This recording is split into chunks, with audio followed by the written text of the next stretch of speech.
listen. Listen down into that sound. What is it? A current of air? Vibrating vocal cords? Your own eardrums? Something running in your head? It's all of these. But go still deeper. This sound is you vibrating. And who are you? Don't give me your name, address, and occupation. You know that's just a mask, a front, a big act. Who puts it on?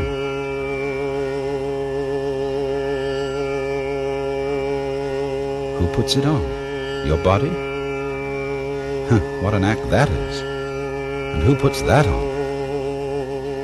Your father and mother? Did they put you on? Come off it. You know very well who you are, but you won't admit it. Deep in there in the middle of your heart, you know it. You've always been around, and always will be. And the you in you is the same as the you in me. You're not some sort of tourist just visiting in this world for a short time. You belong here, like the apple on the tree. And as the apple is the energy of the tree, you, yes, you are the energy of the world. You don't know who you are, do you? You can't really get at yourself, just as the fingertip can't touch itself and the teeth can't bite themselves. And that's because you, the far in you, is what we call Brahman, the self of the universe, the witch than which there is no witcher, the heart and foundation of all that's going on. You think you're going to die someday. Yes, that's because every now and then you have to go off so that you can know you're on. You can't have an up without a down, or a back without a front, or a light day without a dark night. The whole thing is pulse.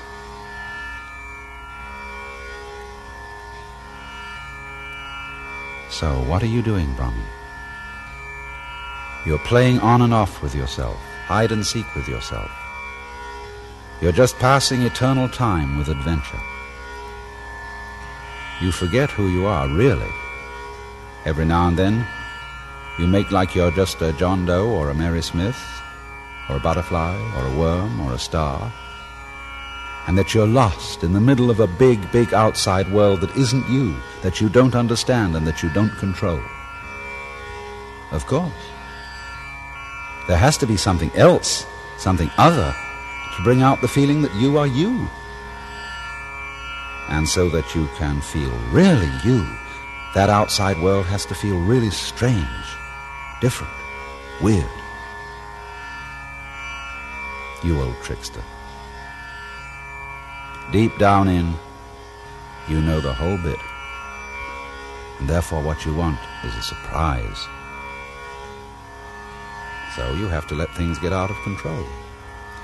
You have to feel lost and lonely to know you as you. And you play the thing out by inventing lusts and loves, fears and terrors, gnawing anxieties and screaming mimes.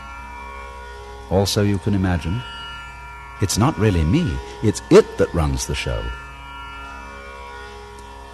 But our secret is, as we say, Tattvamasi. You are it. You are running the show by not letting your right hand know what your left is doing, by making like there's a whopping great split between what you do and what happens to you.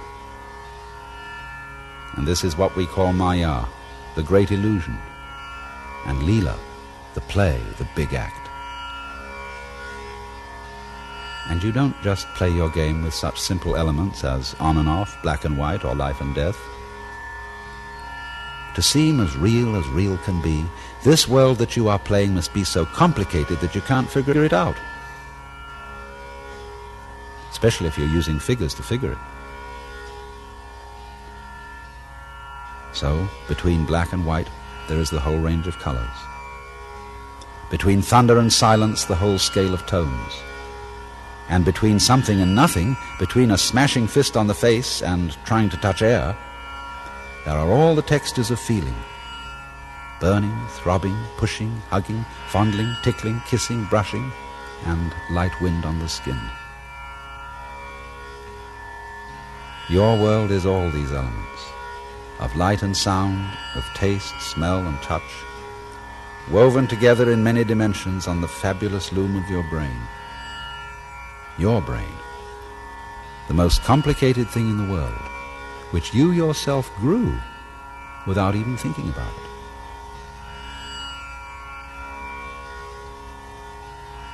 You have always been around. For you, I, the self, is simply what there is and all that there is. All of us are rays from one center, tits on one sow, sounds on one flute. Forever and ever.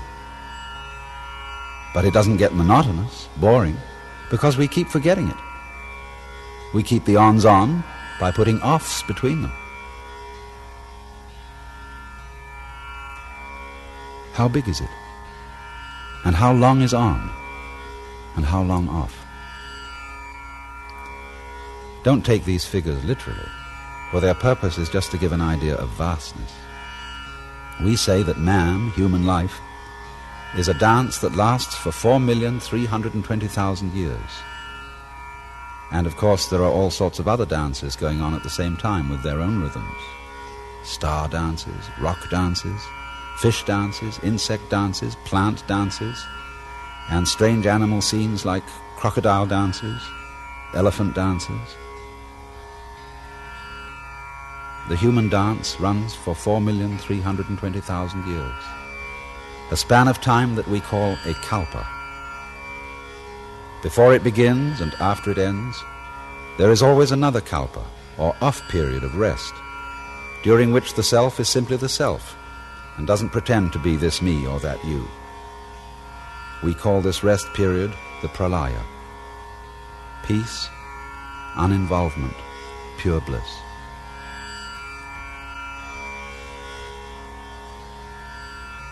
When 4,320,000 years of rest draw to a close, the Leela dance begins again, though it always seems like the first time.